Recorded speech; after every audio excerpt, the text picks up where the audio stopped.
There's lots of news stories coming out of the New York Comic Con this week, but the weirdest one by far has to be the incredibly short-lived partnership between Marvel Comics and defense contractor Northrop Grumman. Among other things, the partnership apparently included a promotional all-ages book that teamed up the Avengers with the Northrop Grumman Elite Nexus, which is kind of like the Tandy Computer Whiz Kids, except instead of Radio Shack, it's a company that makes stealth bombers, drones, and nuclear missiles. For some inexplicable reason, a promotional book aimed at children designed to recruit people into the military-industrial complex didn't go over well. Roughly 12 hours after the announcement, the event was cancelled and the cross-promotional material apparently scrapped. An abject lesson about keeping the horrors of war away from our children. In other news coming out of New York Comic Con, Star Wars! Yay! Lucasfilm Publishing announced a slew of new material on the way, most notable being that Timothy Zahn has written a sequel to his recent Thrawn book. No details about the book were given, except that the story will also involve Darth Vader in some capacity. Back to Marvel, the first official trailer for the Runaways was released to the masses. Scheduled for a Hulu release on November 21st, the show adapts the story of a group of superpowered teenagers on the run from their literally evil parents. Meanwhile, Netflix has just ordered a series about the exact opposite, Raising Dion. Based on a short film and a one-shot comic book by Dennis Liu, the 10-episode series will tell the story of a single mom's struggle to bring up a superpowered little boy. And over in video games, the 2017 Nintendo World Championship happened on Saturday with 24 competitors, including returning champion John Numbers, facing off in a variety of Nintendo games. The contest was actually pretty great to watch, so if you want to watch it and want to avoid spoilers, click the timestamp in the description to go to the next story. Ready? Okay. Returning champ John Numbers started in a rough spot, falling to the back of the pack early on in the first game of the first round with Breath of the Wild shield surfing. Numbers would find an unexpected tournament rival in Thomas G, who suffered a setback of his own in the second game of the first round, failing to get the Smash Bros. Sandbag off the platform on his first attempt. In spite of the early setbacks, both players performed well enough in Metroid Returns to secure their place in the second round, which involved an 8-player game of Super Smash Bros. Numbers, a competitive Smash player, easily took first place in the match, but Thomas G stayed right behind him in second. The neck-and-neck contest continued in round 3, with Numbers narrowly overtaking Thomas G in the final seconds of the initial round of Mario Kart 8. Thomas G performed much better in the second race, but both players secured their place in the next round. For round 4, Thomas and Numbers found themselves teamed up for a game of Splatoon, narrowly defeating 4 of the remaining 8 players, but the gloves came off in round 5 as the final 4 played 2 rounds of ARMS. Numbers dispatched his opponent fairly flawlessly, but Thomas G was shot down to the underground bracket by the presumably unrelated Cole G. With one last chance, Thomas faced off against the 3 other remaining underground competitors in a series of Mario Party 2 minigames and climbed his way back up to the semi-final rounds of Super Mario Maker. Making short work of the course, Numbers secured his place in the championship finals, leaving Thomas and Cole to face off in a classic game of Super Mario Bros. Deluxe. After 9 rounds of Mario Bros., Thomas G won over Cole G in sudden death, going on to face the 2015 World Champion in 3 competitive rounds of Super Mario Odyssey. Neck and neck to the very end, Thomas G narrowly beat John Numbers to the finish, becoming the 2017 Nintendo World Champion. Okay, spoilers over. In other video game news, it's taken them 2 years, but Capcom is finally introducing an arcade mode to Street Fighter V.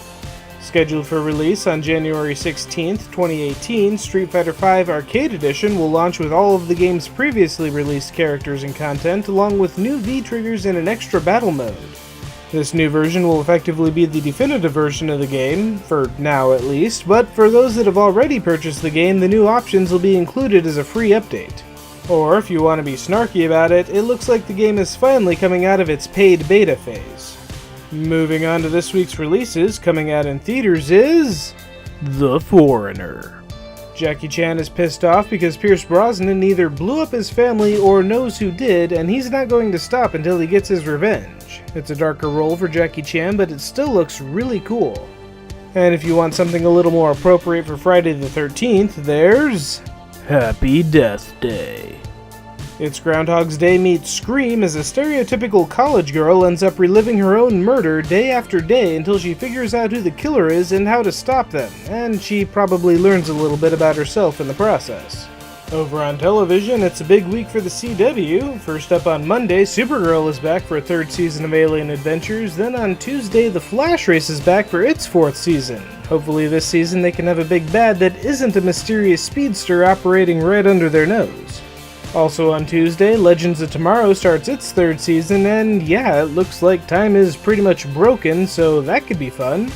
And on Thursday, the progenitor of the Arrowverse returns with Arrow's sixth season, so I guess we'll finally figure out who lived and who died on that damn island. Outside of the DC adaptations, the CW also has their Archie adaptation. Riverdale returns for a second season of putting the lovable classic comic icons in the middle of murder mysteries. For something a little lighter, Crazy Ex-Girlfriend is back for its third season of, well, Crazy Ex-Girlfriend antics. There needs to be more musicals on television. And finally on the CW, Supernatural kicks off its 13th season. Criminy. Yep, this is a thing that is still happening. Outside of the CW, the Shannara Chronicles is getting a second season of Fantasy Adventures on Spike TV, and Mr. Robot starts its third season of Crazy Anarchist Hacking on USA. For a new series, Amazon Video has Lore coming out this week. It's a spooky-looking show examining disturbing folklore, and on BBC America, Dirk Gently's Holistic Detective Agency is back for a second season of strange and seemingly unrelated events. As for video games, it looks like one of the original vertical shooters is coming back with Raiden 5 Director's Cut, an updated version of the Xbox One game that came out last year. Also coming out is Middle-earth: Shadow of War, featuring everything you liked about the first game, but now with a lot more microtransaction bullshit. Insert Paper is a game, maybe? It looks like the game is about feeding the appropriate papers into machines, but there has to be more to it than that, right? Speaking of weird games, I'm not sure what's happening in 6 Year McHugh, but it seems to feature fighting boxes and test tubes, and it has turn-based combat of some sort. But that's literally all I've got. For the D&D fans out there, Tales from Candlekeep Tomb of Annihilation looks to be a pretty good turn-based strategy game. Metropolis Lux Obscura looks pretty cool too. Sure, it's a match 3 game, but it's a match 3 game that takes you through a Sin City-like graphic novel. If you're looking for the pinnacle VR experience, look no further than Sweeper VR. We did it, humanity. We brought Minesweeper into virtual reality.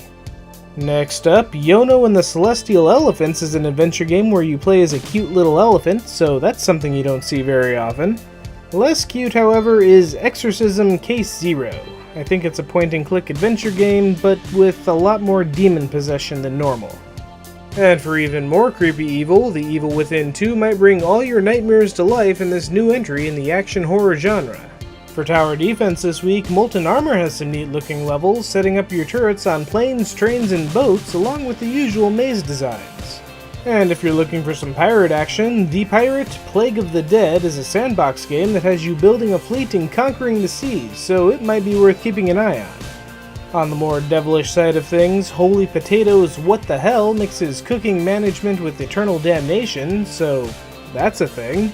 Meanwhile, Dungeons 3 is a dungeon building game that has you creating traps and pitfalls for those lame forces of good. And finally on PC, In the Shadows is a good old pixel art puzzle platformer. Seems like it's been a while since we've had one of those on the show. Over on the Nintendo Switch, the little system really is becoming an indie darling. This week, the Switch is getting 88 Heroes 98 Heroes Edition, which I presume has 10 more heroes than the original game. Also coming out on the Switch is Tiny Barbarian DX, another cool pixel art platformer, and finally, Toho Kobuto 5 Burst Battle, which is notable because it means the Switch is also edging into the PlayStation Vita's library. And finally, it must have slipped by me last week, but the Mario & Luigi Superstar Saga remake for the 3DS is also recently out. Wrapping things up with this week's CGBros video, we have Kitten Witch by James Cunningham.